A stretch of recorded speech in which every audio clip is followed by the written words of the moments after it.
সুজন মারিয়ার কপালে চুমু খেয়ে বলল, আমি তোমাকে পেয়ে নিজেকে ভাগ্যবান মনে করছি।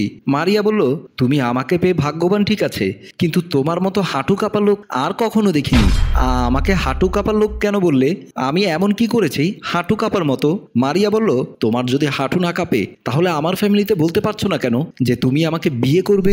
সুজন বলল, ও আচ্ছা তাই, এসব নিয়ে টেনশন করো না, সময় হলে দেখবে আমি তোমাদের বাসায় হাজির হয়ে গেছি। এর মধ্যে মারিয়ার বড় ভাই এসে রাগান্বিত হয়ে মারিয়াকে বলল, এখানে আমার মেজাজ গরম করবি না, চুপচাপ আমার সাথে আয়, আর যদি বাড়াবাড়ি করিস তাহলে খবর আছে। সাথে সুজনকেও হুঙ্কার দিয়ে বলল, আজকে থেকে তুই ওর সাথে কোনো যোগাযোগ রাখবি না, যদি আমি কোনোভাবে শুনি ওর সাথে যোগাযোগ করছিস তাহলে তোর অবস্থা খারাপ হয়ে যাবে।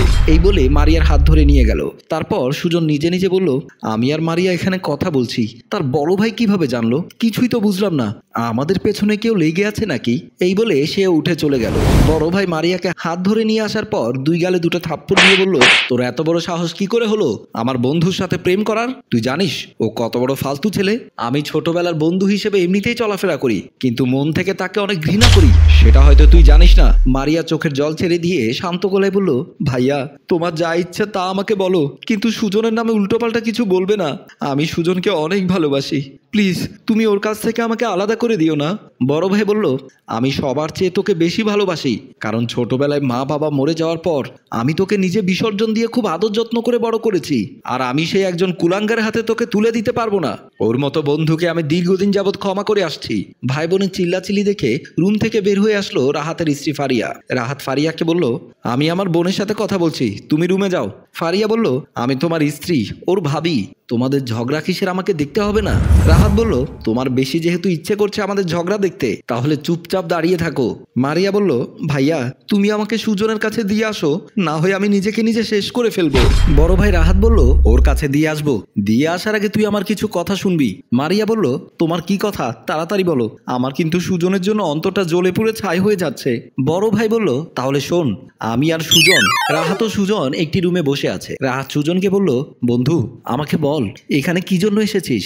আমি কিন্তু আগে কখনো এরকম আবাসিক হোটেলে এসে কোনোদিনও আড্ডা বা অন্য কিছু করিনি। সুজন বলল, বন্ধু তুই কখনো কারো সাথেই কিছু করিসনি, তাই আজকে তোকে নিয়ে আসলাম করার জন্য। এর মধ্যে হোটেলের ম্যানেজার একটি মেয়েকে নিয়ে এসে সুজনকে বলল, এই যে ভাই, আপনারা কিন্তু আজকে দুজন, টাকা কিন্তু বাড়িয়ে দিতে হবে। রাহাত বলে উঠল, চাচা আমি থাকবো না, আমি চলে যাব। এসব কিন্তু আমি আগে করিনি, এখনো করব না। ও জোর করে নিয়ে এসেছে, আমি অন্য কিছু ভেবে এসেছি, মানে বন্ধু বান্ধবদের সাথে যেভাবে আড্ডা করে তা মনে করে এসেছি। মেয়েটা সুজনের পাশে বসলো। সুজন ম্যানেজারকে বলল, আপনি চলে যান, বের হয়ে আপনার সাথে কথা বলবো। ম্যানেজার আর কিছু না বলে রুম থেকে বের হয়ে গেল। মেয়েটা বলল, বকশিস দিয়ে দেন, কাম শেষে কিন্তু সবাই বুড়ো আঙ্গুল দেখিয়ে দিয়ে চলে যায়। রাহাত বিছানা থেকে নেমে সুজনকে বলল, আজকে থেকে তুই আমার সাথে কোনো যোগাযোগ রাখবি না, তুই দিন দিন যেভাবে খারাপ হয়ে যাচ্ছিস, তোর সাথে যদি আমি চলাফেরা করি তাহলে লোকজন আমাকেও খারাপ ভাববে। সুজন বলল, এইভাবে যদি সাধু হয়ে চলাফেরা করিস তাহলে বউয়ের কাছে অবহেলার পাত্র হয়ে থাকবি। রাহাত বলল, তাতে আমার কোনো অসুবিধা নেই, তাও আমি কোনো পাপ করতে রাজি না। মেয়েটি বলল, ভাই আপনি চলে যান তো, দুজনে থাকলে এমনিতে মজা হয় না। রাহাত আর কিছু না বলে বন্ধুর সাথে রেগে বের হয়ে গেল। বেশ কিছুদিন পর রাহাত বাহির থেকে বাসায় এসে তার স্ত্রীকে বলল, মারিয়া কোথায়? সে বাসা থেকে কখন বের হয়েছে? ফারিয়া বলল, ও কলেজে গেছে, এখনো আসেনি। রাহাত বলল, খবরাখবর নিয়ে ভালো একটা পাত্র সন্ধান পেলে মারিয়াকে বিয়ে দিতে হবে। এভাবে উপযুক্ত মেয়ে যদি বাসায় রাখা হয় তাহলে কোনো অঘটন ঘটতে পারে। ফারিয়া বলল, তুমি একদম ভালো কথা বলেছ, ছোটবেলা থেকে যেহেতু তুমি আদর যত্ন করে বড় করেছো তোমার ছোট বোনকে, ওভাবে একটা সুন্দর পরিবেশের ফ্যামিলি দেখে বিয়ে দেওয়াটাই তোমার নৈতিক দায়িত্ব, কারণ তোমার অবহেলার কারণে যদি ও কোনো অ্যাক্সিডেন্ট করে ফেলে তাহলে তুমি মেনে নিতে পারবে না। হঠাৎ রাহাতের মোবাইল বেজে উঠল। নাম্বার দেখে ফারিয়াকে বলল, তুমি থাকো, আমি একটু কথা বলি। এই বলে ফারিয়া থেকে দূরে গেল। রাহাত ব্যালকনিতে এসে মোবাইল কানে দিয়ে বলল, হ্যাঁ সালাউদ্দিন বল, কি হয়েছে, কেন কল দিয়েছিস?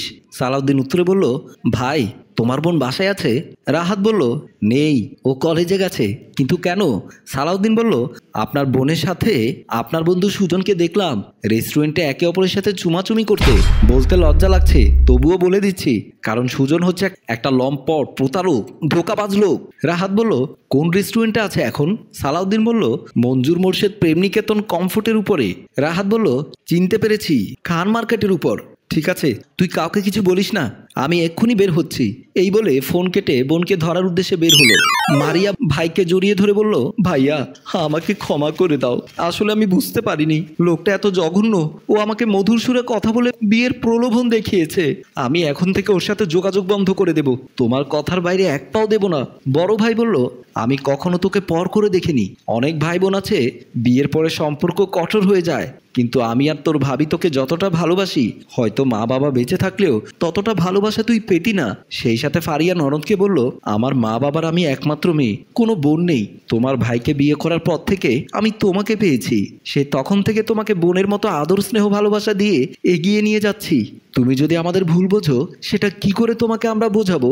আমরা চাই তোমার যোগ্যতা অনুযায়ী একটা ছেলের সাথে বিয়ে দিতে, তার সাথে সুন্দর সুখে সংসার করবে। মারিয়া বলল, ভাইয়া ভাবি, আমার যদি কোনো ভুল হয়ে থাকে তাহলে ক্ষমা দৃষ্টিতে দেখবে। আমি আজকের পর থেকে বাসার বাইরে হব না। তোমাদের আগের মতো ভালোবাসা দিয়ে আমাকে এগিয়ে নাও। সম্মানিত ভিউয়ার্স, গল্পটি ভালো লাগলে শেয়ার এবং লাইক কমেন্ট করে জানাবেন। রচনায় আবু সাইদ রিয়ান, পরিচালনায় আয়ুব মাহমুদ, প্রযোজনায় মঞ্জুর মোর্শেদ।